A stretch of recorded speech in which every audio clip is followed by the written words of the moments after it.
I had a total performance-based relationship with God, which is not accurate. That is absolutely not accurate. But somehow I developed it, I acquired it. And it's all tied to my people pleasing too. The harder I work, the more people like me. See how all this stuff is so intertwined, y'all. It's all intertwined. I was a people pleaser and I wanted people to like me. The harder I worked, the more accolades, the more affirmation and validation I got in my life. Well, man, let me do more of this. If I'm getting emotionally and verbally stroked more to my ego, man, let me do more of this crack. I want more of this drug in my life. So I would do more of that. Boom. Well, that must apply to God as well. So let me work really hard for God and earn more good graces, which again, it's not accurate. You can't earn more good graces with God. He loves us. There's nothing we can do or not do that's going to change how much He loves us. But that's based on God's word here.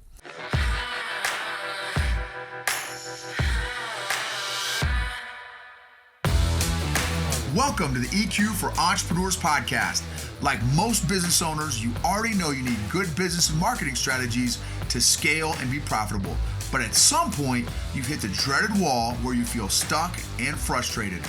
EQ for Entrepreneurs is for business owners and leaders who are honest enough to admit that they just might be the ones holding their business back and are brave enough to change that. We're Noble and Kathy, and every week we're having candid conversations about all things emotional intelligence and how growing that has allowed us to get out of our own way and is radically transforming both our businesses and our personal lives.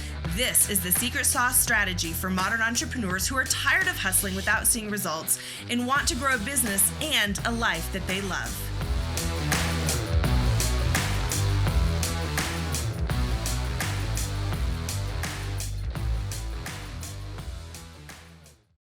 Entrepreneurs, leaders, and influencers, welcome to today's episode 129. Thank you all for either watching on our YouTube channel or listening to our podcast, EQ for Entrepreneurs. I've got a lot of notes and a lot of questions that I'm going to be asking you today about trust, the concept of trust. That is what God is really working on me right now with. And for most of my life, I thought I actually trusted God, only to discover in the past, I'd say in the past year or two, and even more recently in the past 4 or 5 months, have really truly began to trust God. And if you had asked me 5 years ago, 10 years ago, 15 years ago, hey, nobody, you trust God, I would have almost been insulted. Well, are you kidding me? Of course I trust God. Man, I'm like super truster guy. I trust. And it's funny because here's what's funny. I've got to think about this a little bit. I probably trusted people more than I trusted God. And the funny thing is, even in externally processing that, why did I trust people more than I trusted God? Because I have been addicted to people pleasing for most of my life. So probably my naive trust in people came from a subconscious desire to be affirmed and validated by people. And I didn't get my true value and worth from God. I got it from how well liked or valued I felt from other people, which is very unhealthy. Just so you know, that's a very unhealthy way to live life if you are seeking approval and validation from people. Why? What have we seen happen to society and culture even in the past year, in the past 2 years, in the past 5 years or 10 years or 20 years or 50 years? What have we seen happen to society and culture? It's always changing. The target, the values are always changing. Every year, it seems like we come up with a new set of values or a new set of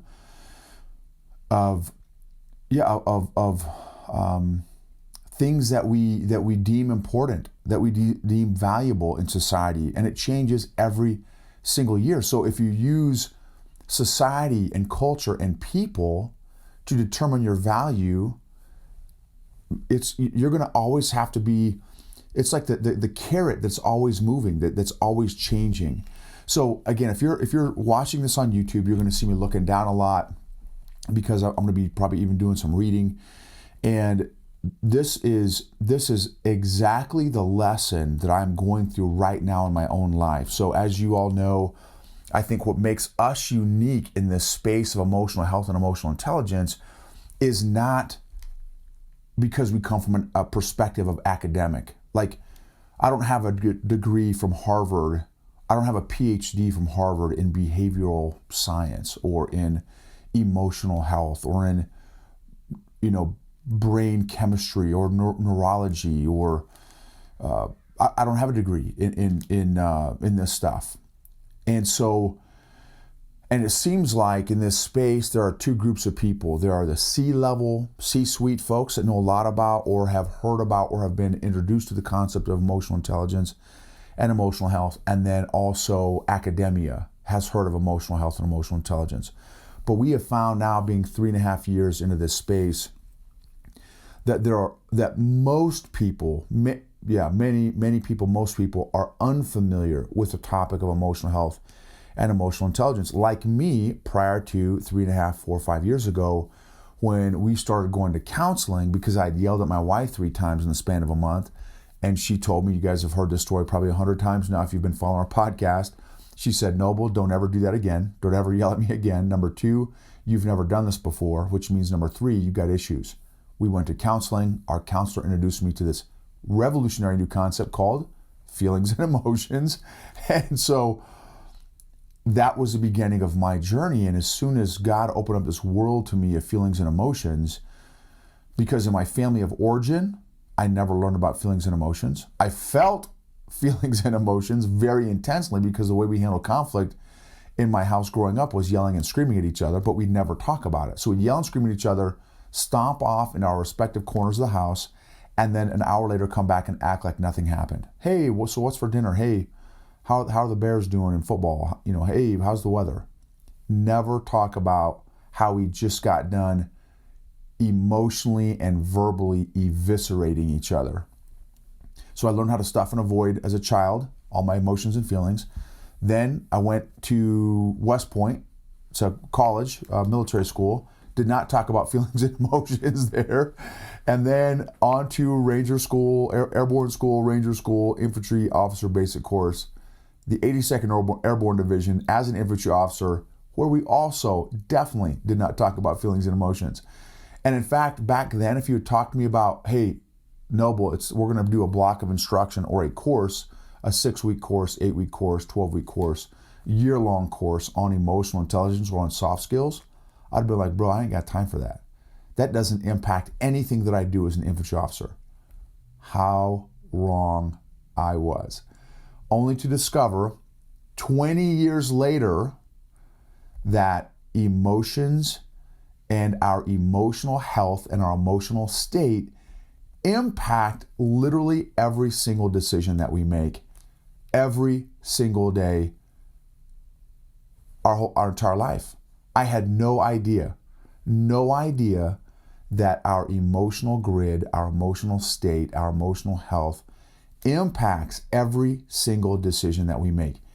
In the military, in business, as entrepreneurs, as homeschoolers, wherever you are in life, your emotional state is absolutely impacting your decision-making process, whether or not you're aware of it, whether or not you admit it, whether or not you like it. It is absolutely impacting your decision-making process right now. Even if you think, oh, no, you just don't know me. I am totally a logical thinker. So check this out. Funny story. A buddy of mine, one of my closest friends for 2 decades now, called me up the other day. Great dude. literally one of the most logical, analytical thinkers and one of the most brilliant guys that I know. So he called me up, and what happened was, so what happened was, inevitably, for the past 2 decades, y'all, this incredible, brilliant, logical, analytical thinker, we talk about a few topics that have bothered him emotionally for 2 decades. 2 decades. One of the most logical, analytical, brilliant guys I know. I'll say this. I won't say 100% of the conversations. I will say 80% of the conversations we've had in 20 years, inevitably 2 or 3 topics come up that have bothered him emotionally for 2 decades. Well, for the 2 decades that I've known him, they've bothered him for 50 plus years, because that's how old he is. So it's bothered him his entire life. I've only known him for 20 years, and 80% of the time, and again, the most logical, analytical thinker, one of the most brilliant guys I know, we still talk about things that bother him emotionally, and it's the same things. You guys remember this: unaddressed emotional issues do not get better over time. In fact, they compound. Unaddressed emotional issues do not get better over time. In fact, they compound. All right, let's jump into this. So again, I want to thank you all so much for your support. We've recently hit over 30,000 downloads. I honestly thought I would be the only guy listening to my own podcast, just to remind myself of the lessons that I've been learning along my emotional growth journey. So if you've been in that handful of folks that have been listening to our podcast, thank you so much.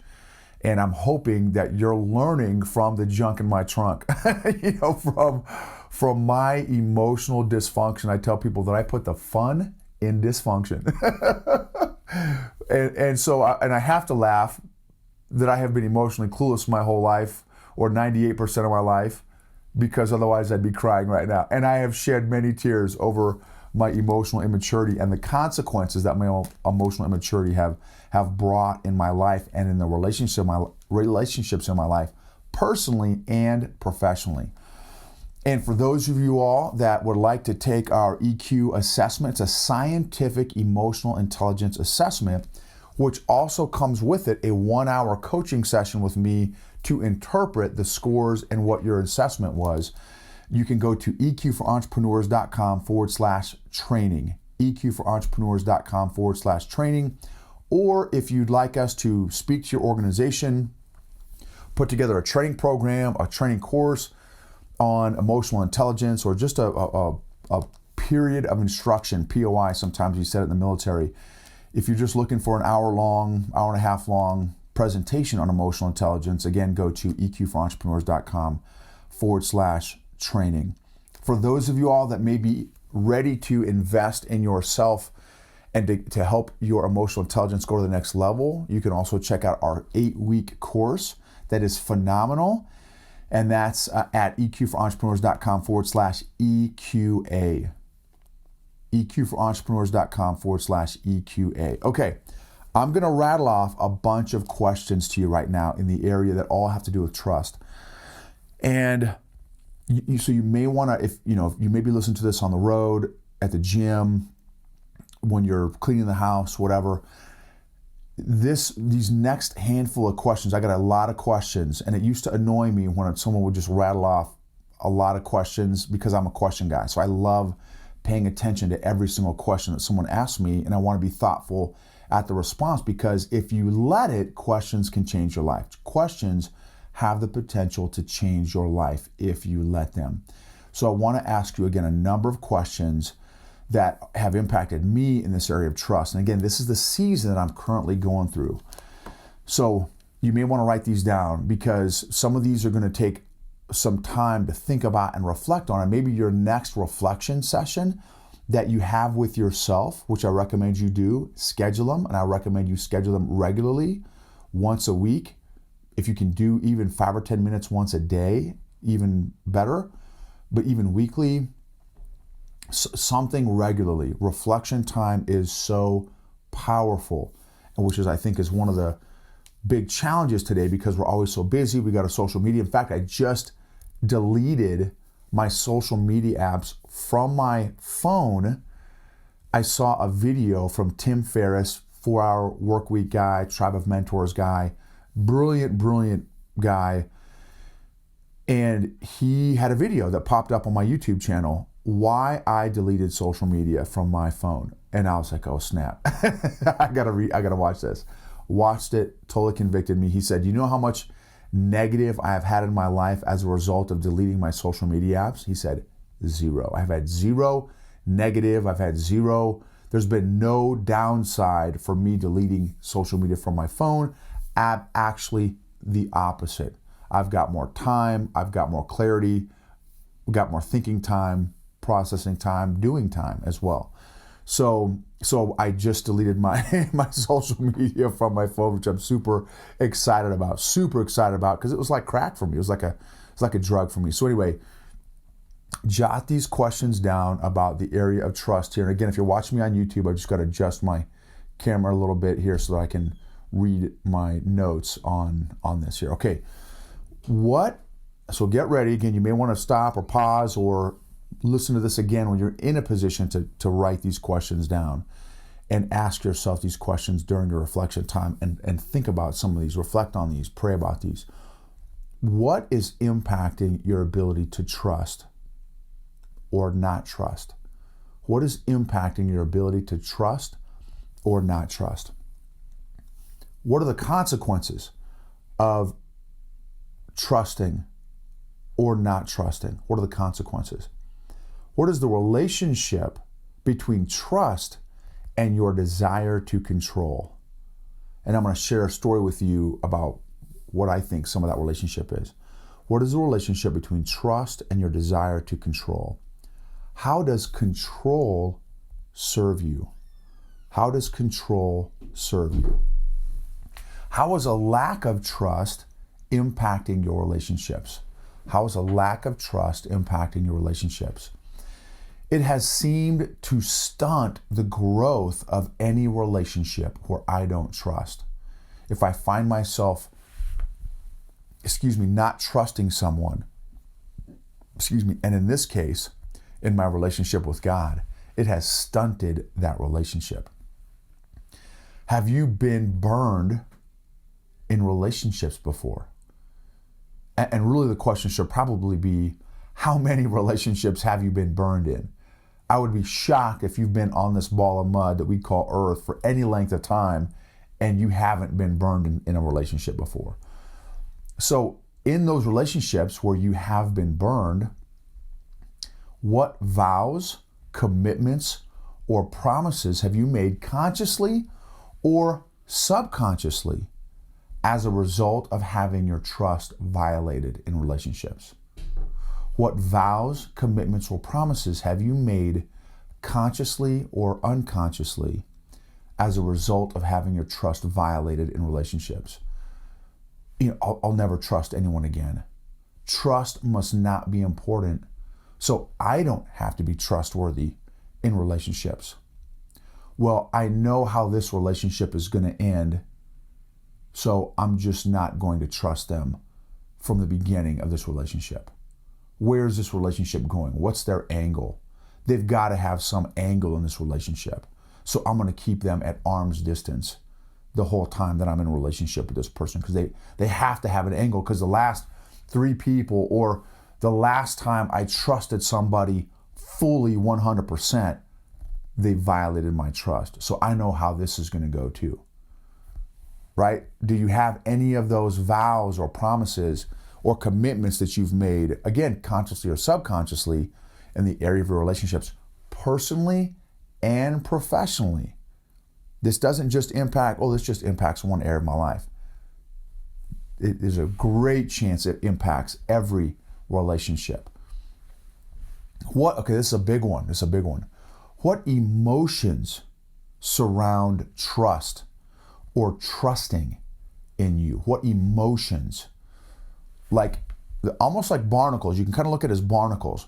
And maybe barnacles is not a great analogy, because barnacles are not necessarily a positive thing, or when we think about barnacles, maybe they may not be necessarily a positive thing. Barnacles, right? The things that stick to boats, and even whales. Barnacles stick to whales. They stick to, they stick to a lot of stuff. So what emotions like barnacles are attached to the concept of trust in your life? And again, I'm not trying to paint, so this is why I don't like that analogy, is I'm not trying to paint emotions as a bad thing, because emotions are what they are. We all have emotions, whether we like it or not.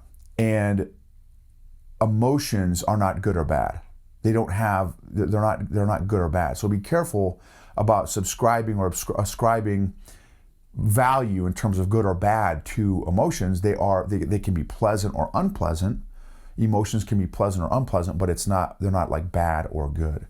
So again, that's why that analogy is not the greatest, because I'm not trying to imply that emotions are bad, but the reality is we all have emotions that are attached to, you can look at it maybe as sticky notes, or that's probably not the best one either. But the reality is that we have emotions attached to our belief or concept of trust in our life. Do you have pleasant emotions attached to trust? Do you have unpleasant emotions attached to trust in your life? And again, how are those barnacles, how are those emotions impacting trust and therefore the relationships in your life? Also, again, personally and professionally. So here's the story, my story of trust that God has had us on, or me on, the past few years really, but specifically this past year, the past 6 to 9 months, almost 12 months now. Many of you have heard the story. If you've listened to our podcast before, last year we cut $90,000 from our income last year. Now, no, we don't make $1 million, $2 million, $5 million, because if we made $5 million, $10 million, losing $90,000 in a year would not be a big deal. It would not be a big deal. When you don't make 7 figures, losing $90,000 in a year is a very big deal. Okay, so we were not these zillionaire, big baller, shot callers where we could afford to lose $90,000. So we lost $90,000 last year, and then after that, God tells us in the month of December to take the month of December off. Now, also some quick background about Kathy and I. We are both type A driver achievers. She's more, that's one of her top 5 strengths, actually, achiever from StrengthsFinder 2.0. So and we've been entrepreneurs for over 20 years. And if you know anything about entrepreneurs, some of you, again, many of you listen to this, maybe are entrepreneurs. Entrepreneurs do not have a consistent quality or characteristic or trait to chill, right? Entrepreneurs, there are not a lot of entrepreneurs that are wearing those shirts, chill and entrepreneur on, right? There's not a lot of entrepreneurs that are good at the chill factor. So 2-decade entrepreneurs, the life we've only known for over 2 decades now has been hustle and grind. And not just a life. That's been our idol. Oh man, let me get in your kitchen. That has been our idol. We have worshiped at the idol of hustle and grind.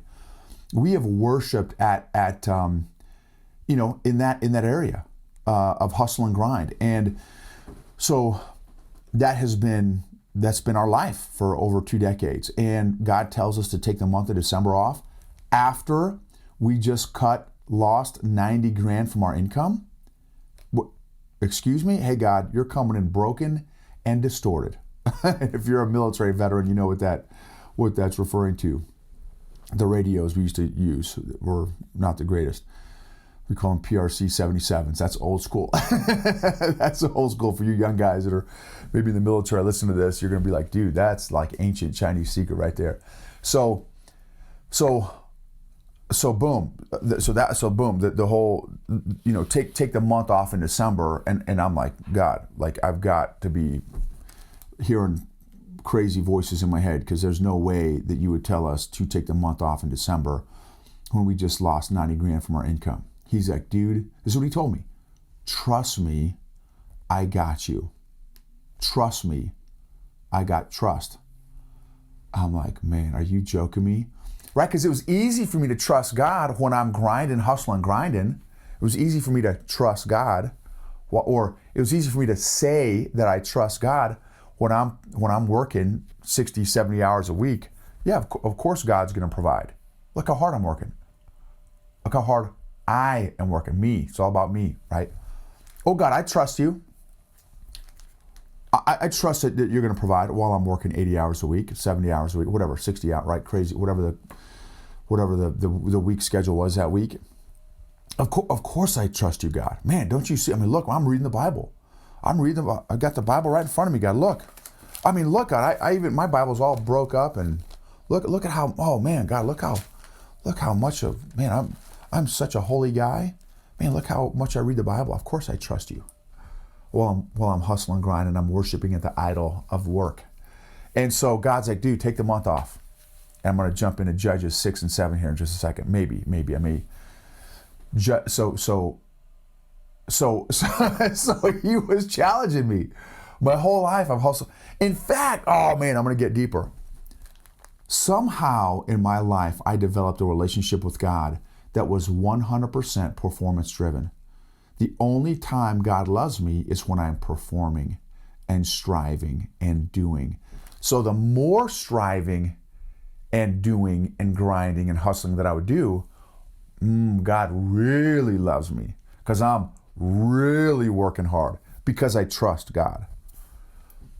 So, or was it that I was working and grinding and hustling so hard because I didn't trust God? Because I didn't believe that he could and would provide for me. Because I had this very low self-image, very insecure, self-sabotage. You kidding me? I have a PhD in self. I've self-sabotaged for 98% of my life. I've self-sabotaged. Luke 15 is another one. The parable of the lost son is also the story of Noble. The parable of the lost noble. And then also Judges 6 and 7 in the Bible are also about Noble. It says Gideon, which is code for noble. So when you see how good Gideon trusted God. Initially, he didn't, which again has been the story of my life.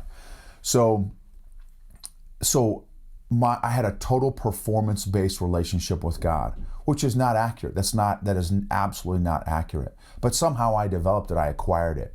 And it's all tied to my people-pleasing too. The harder I work, the more people like me. See how all this stuff is so intertwined, y'all. It's all intertwined. I was a people-pleaser and I wanted people to like me. The harder I worked, the more accolades, the more affirmation and validation I got in my life.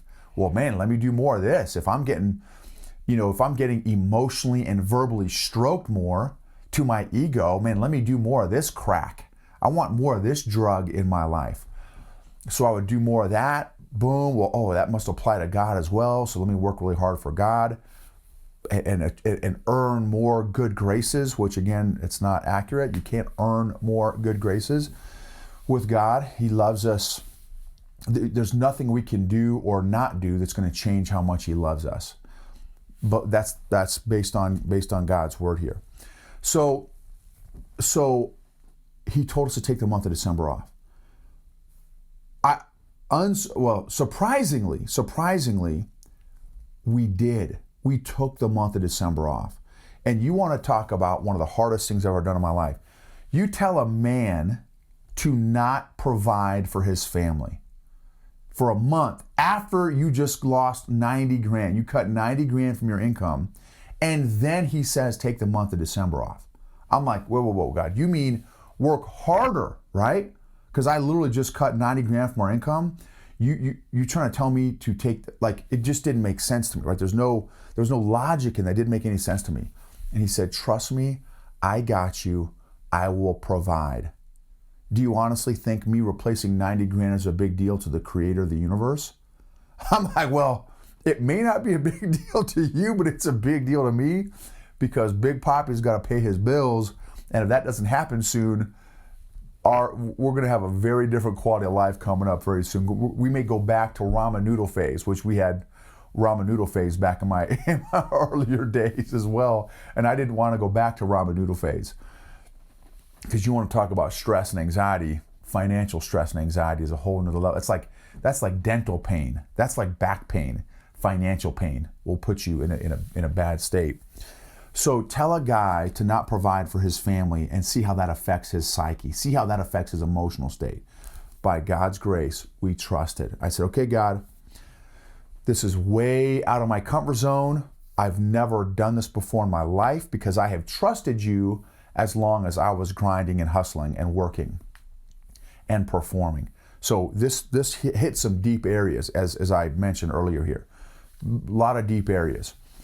So we took the month of December off. And it was, again, two hustle and grind entrepreneurs taking a month. We have never taken a month off in our lives, ever. First month we took off in our life. And we just trusted God. Boom, January 1st rolls around. 2 weeks later, a buddy of mine who's the CEO of a multi-million-dollar international company calls me up, who had just taken our EQ course about 4 or 5 months earlier. Noble, can you put together a 1-year emotional intelligent leader development program for me and my 8 executives? And I was like, you have got to be joking me. And God said, bro, I'm just getting started. I'm just getting warmed up. I didn't ask him. I wasn't dialing for dollars. I wasn't calling people up. Hey man, can you use some EQ training? He called me out of the blue. Noble, can you put together this program for my company and my 8 executives? And I was like, you've got to be joking. 2 weeks after we just took a month off. I didn't go, it wasn't me, it wasn't, my hustle and grind. He called me out of the blue. That replaced half of the 90,000 that we had just lost. And then, let's see, 3 months after that, which was about 2 weeks ago, 3 weeks ago, maybe a month ago, another buddy of mine calls me out of the blue. Noble, great buddy of mine, calls me up, amazing dude, calls me up. Noble, I've got this leadership contract with a $1 billion company, coaching, giving leadership consulting and coaching to some of their senior leaders. I need help. Can you help me take on some of these guys, because I've got other irons in the fire? Can you help me with this? And it's, this could, so I said, yes, absolutely. This could potentially at least replace and then some the remaining of 45,000 of the 90,000 that we had cut. So this has the potential, this second thing has the potential to even potentially double what we lost last year. I had nothing to do with it. I wasn't dialing for dollars. I didn't call them up. Hey man, do you need, out of the blue, y'all. In 3 to 4 months, God completely replaced the $90,000 that we lost last year. Then, back in December, unbeknownst to me, God tells my wife, sell the house. Sell the house? We came to Colorado because we love it here, y'all. We love Colorado. And from almost every room in our house, we have a view of the Rocky Mountains. A massive stretch of the Rocky Mountains from almost every room in our house. Do you know how many times a day that we're looking out our window and just staring at God's beauty of nature? 5-10 times a day, we just catch ourselves staring out at the Rocky Mountains and how beautiful it is and how thankful we are for being here. And God tells us to sell the house? What, excuse me? What are you talking about? So obviously that implies a move, right? When you sell the house, that implies a move. Okay, God, where are we going? Just sell the house. You want to talk about emotions surrounding the concept of trust? And so now we're like, man, what's going on here? And guess what God said? Dude, I got you. In 3 to 4 months, I just replaced 90 grand of your income that you had nothing to do with, Noble. You can't take credit for this. You can't say, oh, it's because you're this great leader and you're this great businessman, you're this great entrepreneur, and because you've been working so hard. He brought the deals to me. He literally brought them to me. I couldn't have guessed this in a million years how God was going to do this. He said, Noble, I just provided for you for the last 3 or 4 months, replaced your income in 3 to 4 months, and now you're sweating because I told you to sell the house? So did you just trust me for those 3 or 4 months? And now you're already trying to take control back? You're trying to take control back, Noble? Do you trust me or do you not trust me?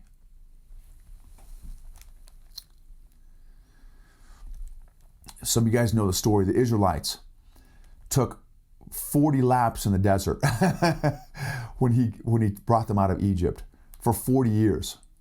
I don't know if it was a lap a year, but let's just, for my purposes, let's say it was a lap a year. One lap took 1 year. 40 laps, 40 years. And I think it was around Mount Sinai. How did God, it was 1 to 2 million people that were bebopping, traipsing through the desert of Sinai, or I'm sorry, yeah, Mount Sinai there, which I don't know if you've ever been over there. When I went in January of 98, it was literally stepped off the airplane. In January of 98, it was 120 degrees when we got off the airplane. 120 degrees. How on earth did God provide meal, sustenance,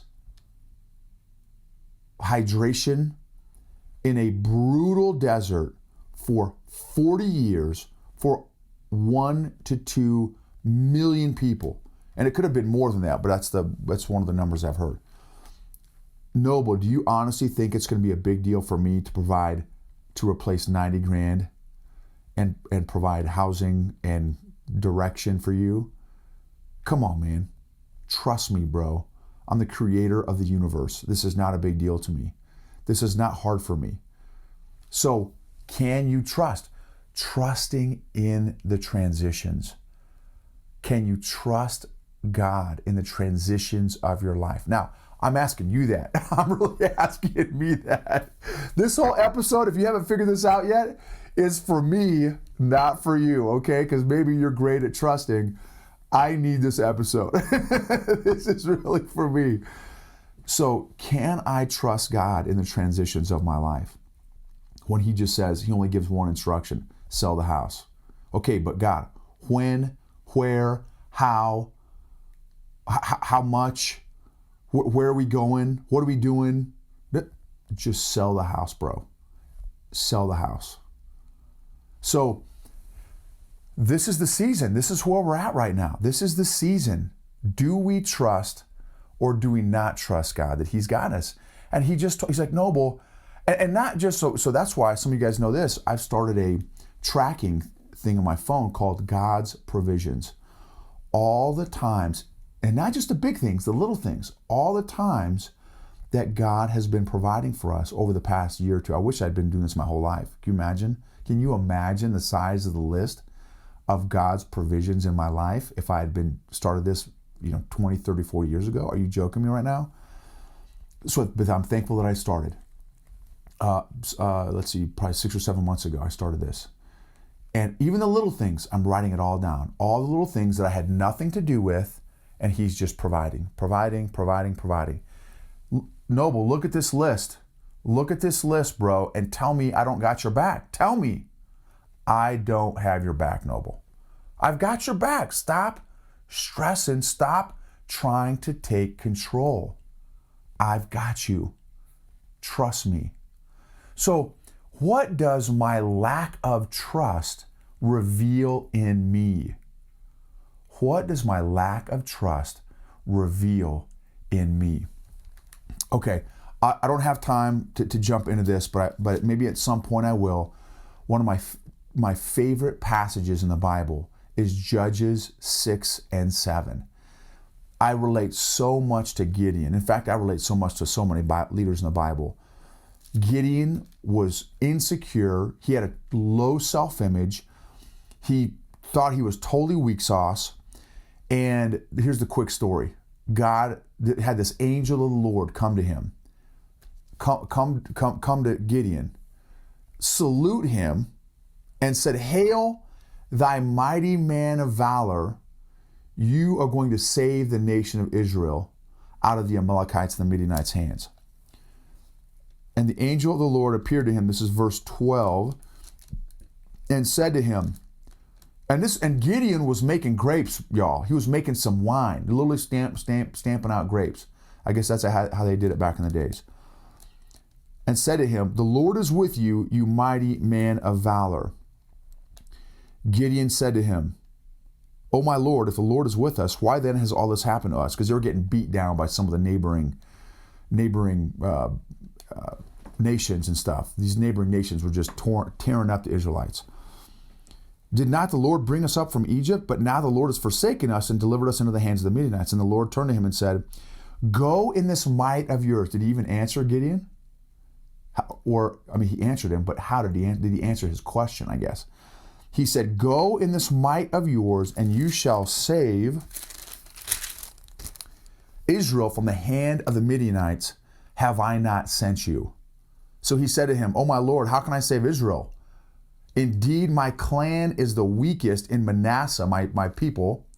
I come from the weakest, weak sauce tribe in Manasseh, and I am the least in my father's house. So not only do I come from the weakest, weak sauce tribe in the nation of Israel, but I am the most weak sauce in my house in the weakest tribe in Israel. What are you talking about? I'm going to go save the Israelite. Hey, God, you got the wrong dude. My name starts with G. You must mean,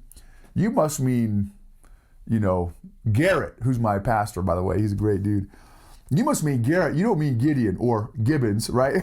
So, and the Lord said to him, verse 16, "Surely I will be with you, and you shall defeat the Midianites as one man." Now, Gideon, because of Gideon's self-sabotage, low self-image, insecurities, all the things, Gideon tests God like 4 or 5 different times with these fleeces. 4 or 5, again, you gotta read the story. It's so gangster, because I totally relate with Gideon. And there's so much great skinny in here. And then what does God do? God is having Gideon go up against 180,000 bad guys in this nation that they were fighting. 180,000. Let me see if I can find this here. 180,000 of them. Okay. And this is what, let's see, this is what God says. So they're going up against 180,000 dudes. And the Lord, let's see, so God has Gideon set up an army recruiting station real quick. A quick army recruiting station. He puts on a little army recruiter hat on Gideon. Okay, this is my version. Little army recruiting hat on Gideon. It says, announce, put it out on social media. Put it out on social media that Israel is standing up an army and Uncle Sam wants you, Joe Israelite, okay, to join Gideon's army to take on the Amalekites, 180,000 of them. And what happens is that too many Israelites show up. Did you hear me? Too many Israelites show up. And the Lord said to Gideon, the people who are with you are too many for me to give the Midianites into their hands, lest Israel claim glory for itself. He doesn't want Gideon or Israel to get the big head. Lest they take glory for itself against me, saying, my own hand has saved me. Remember what I told you about Noble's control? How much I love control? Oh, I trust you, God, but I'm going to work my butt off because really, I don't trust you, and I trust my ability to work and provide for my family. Now, therefore, proclaim in the hearing of the people, saying, whoever is fearful and afraid, let him turn and depart at once from Mount Gilead. Fear, anyone who's afraid, fearful and afraid. How is fear impacting your trust? Or maybe how is fear impacting your ability to trust? And 22,000 of the people, so he started out with like 32,000. 22,000 just got kicked to the curb because they were fearful and afraid. So now Gideon's got 10,000 left. Remember, there's 180,000 bad guys. And if I'm not right on the 180,000, it's really close to that. And I'm not seeing it off the top here where it says 180,000, but that was the number that's stuck in my bean. So someone can go find that for me, make sure. 120, okay, for 120,000 men. I don't know, I still think, it says 120,000 there, but I still think somewhere it's 180. All right, so the people are still too many. Bring them down to the water and I'll test them for you there. So then God has another little exercise he wants the 10,000 left to do, this little exercise. And okay, boom. The ones who passed the test were 300 men. But then the Lord said to Gideon, by the 300 men who lapped, got a drink from the river, I will save you and deliver the Midianites into your hand. Let all the other people go, every man to his place. Listen to me, 300. There's not a military person on the planet that would say, to pull a Hunger Games quote, the odds are ever in your favor. There's not a military person on the planet would say, oh yeah, that makes total sense. 300 against 180,000? The only scenario is the 300 dudes have a nuclear bomb and the 180,000 guys don't. Right? Other than that, there's no scenario where that's a good idea, except when you're doing God math. So God's like, dude, I want the credit, not you. So boom, he does it and they win. Long story short, they win. And guess what God has been doing to me this time of developing trust with God. God math. You just lost 90 grand, take a month off.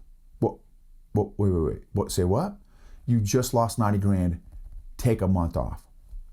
And we're not stopping there, Noble. Sell the house. Wait. God, you brought us to Colorado.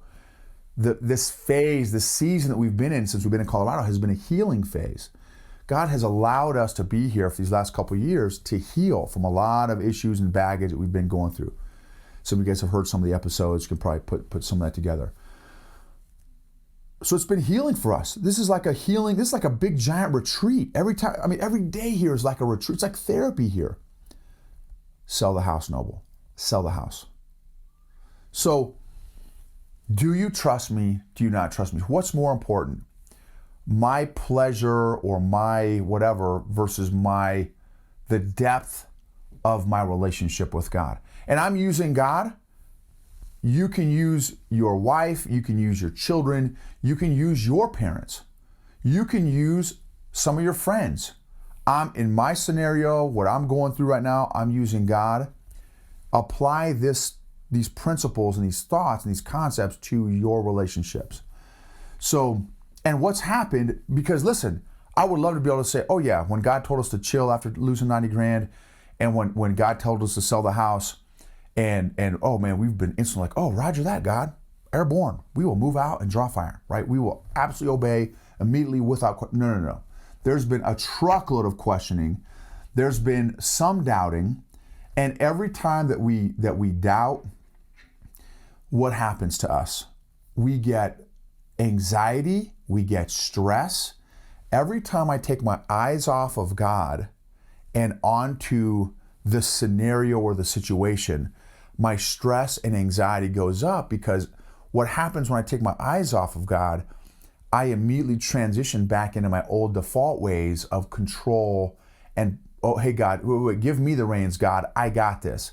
I'm good. Okay, this is where we're moving. This is when we're moving. This is how it's going to go down.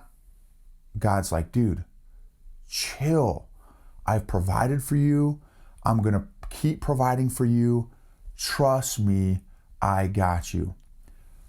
How are emotions impacting your trust? What has happened in your life to impact your trust personally, with your personal relationships, with your professional relationships, and even, ready for this? We haven't even talked about this yet, but this is what I'm going to probably end on. How about being able to trust yourself? We were in an environment, in a culture where we lost the ability to trust in our own decision making, in our own decisions. Grown adults, y'all, we lost the ability to trust ourselves because of the environment that we were in for over 2 decades. What is impacting your ability to trust yourself?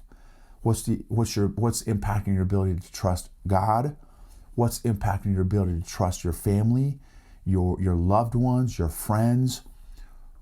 Because trust, the degree with which we're able to trust is going to impact, it's directly correlated to the depth of the relationship that we can have with someone else.